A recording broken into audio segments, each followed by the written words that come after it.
What's up, YouTube? The G-Man coming at you, back with part 32 of my response to Flat Earth, Flat Wrong, Dr. Sungenis and Dr. Kent Hovind. And so the last thing I was talking about was the Mesopotamian cultures, how they were pagan and they came up with the sphere, and that's what Dr. Sungenis says, that they believed in the sphere. And so actually, I'm not even surprised by it. I am not even surprised by that.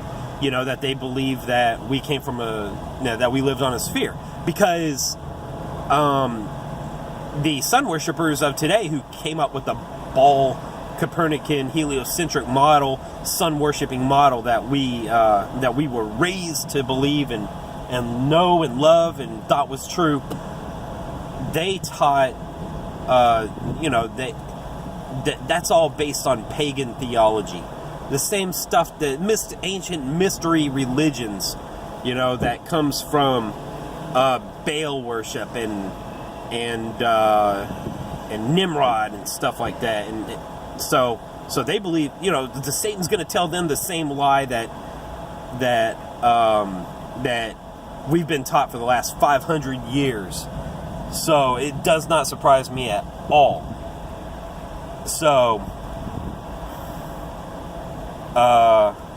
and what else I wanted to say is, the Mesopotamians, if they come up with the idea or concept that we live on a sphere, and they're pagans, okay, but the Bible, we clearly know that the Bible teaches that we live on a flat earth now, with a dome, pillars, foundations, with Sheol on top, heaven above, waters from crashing down on us.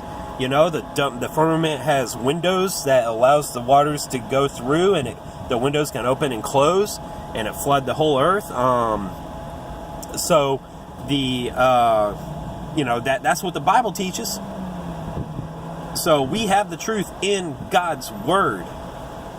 So I'm not surprised at all that the Mesopotamians, if it's true, if he's talking about the Mesopotamians believe that we live on a sphere, I'm not surprised at all that that's what they believe, because that's a pagan, they were pagans, and not really, they were pagans, but not in the sense that we have today, like Wiccans and stuff like that. They're clearly pagans, but and of course, I'm sure that they are all tied together and they all have similar beliefs.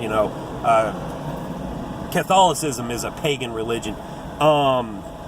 Whenever you get down to it. Anyways, let's get back to it. I can say, well, you couldn't answer my arguments. You see, that's why there's 738 pages in this book. Pause. Okay, this question says, what about the heat coming from the sun? Okay, now I want to get back. He just said something about answering his arguments, and that's why there's 738 pages in this book. I want to see what he was specifically saying about that. So I'm going to back it up just about 30 seconds.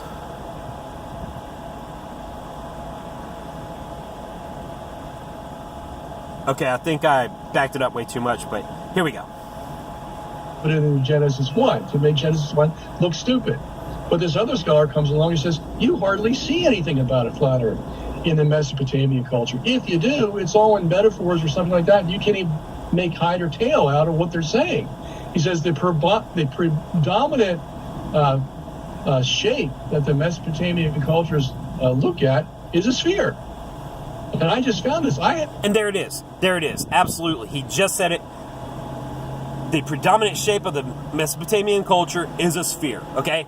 Not surprised at all, because Satan's going to tell them the same lie that he's been trying to get the world to, that he successfully got the world to believe in, starting at about 60 years ago, plus 60 years ago, and then before that with the Copernicus 500 years ago. For 4 decades that these liberal scholars were right, that the Mesopotamian culture was teaching a flat earth was a disc, and I found out it was wrong, and that's in my book too. So you got to cover all these angles before you just dismiss. But I will say that it's really, really nice to know. It's really nice to know that the Mesopotamians taught a sphere. They believe that we lived on a sphere. Nice to know that. Thank you. The topic with the flat earther and say, there's two religions, and I thank you for your zeal. You've got to be able to answer every one of their arguments, because if you don't, they're going to go off still being a flat earther. And they're going to come back and say, well, you couldn't answer my arguments, you see. That's why there's 738 pages in this book. Okay, so that's what he was saying. You got to be able to answer all the arguments. 738 pages. Got it. What about the heat coming from the sun?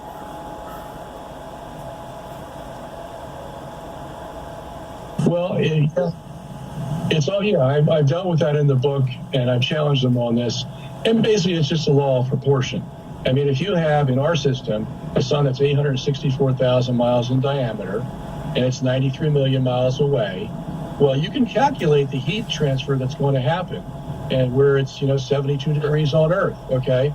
So proportionally, if you shrink that 864,000 miles down to 27 and a half miles, then you have to have a sun that's 3,000 miles away instead of 93 million miles away, because all the proportions have to be the same. And if you have those proportions the same, you're going to get the same amount of heat from that small sun as you do the big sun. If you peel an orange and try to keep the peeling in one piece, and then you want to flatten it out, lay it on the table, obviously you have to cut slices in it, and it peels out like a mercantile map. Which is why even the globe, if you'll notice, the paper that they print the globe on has to be printed flat and then cut slices in it to fold it in round. So globes always have the seams in them. How do they explain? Well, the flat earthers, I don't see the distances have to change radically all along the circle as you're trying to flattening out an orange peel. How would they explain something like that? I mean, you talked about peeling the orange. Well, if you squash the peels, what are you going to have?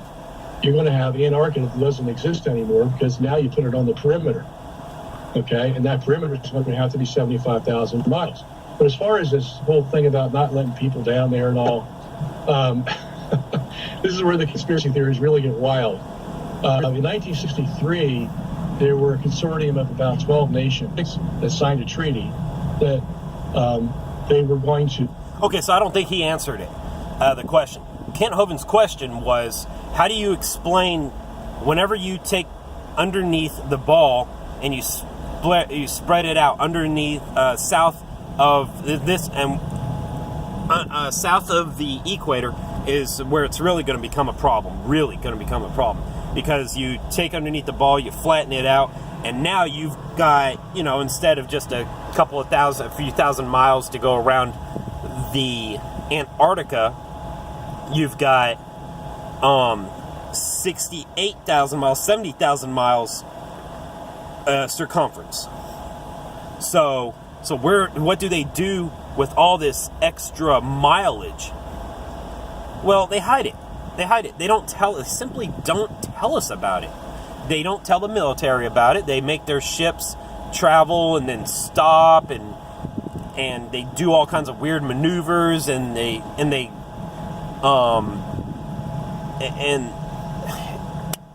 it's easy to hide over the water. Now, the land masses are probably, they probably have the land masses about right. Okay, they can't hide the continents. Everybody can go to the continents. Maybe they can hide the continents a little bit. Probably not, though. But the continents, they can be hidden. And the water, however, over water, now that would be easy to hide. Who can verify that? Who's going to cross an ocean just to verify how far you have to get how far it is from the tip of Africa to, on a flat earth, from the tip of Africa to Australia, or the tip of Africa, across the Pacific Ocean over to the tip of, Pacific Ocean. Oh, wait, Africa would be the Indian Ocean to Australia. Australia would be the Pacific Ocean to South America, and then South America would be the Atlantic Ocean to Africa. So anyway, who's going to cross that to verify that? It has been done by very few people, though. Very few people. It's just easy to hide, and nobody thinks about it in their daily lives. Oh man, we're at 10:13, 10:14. Okay,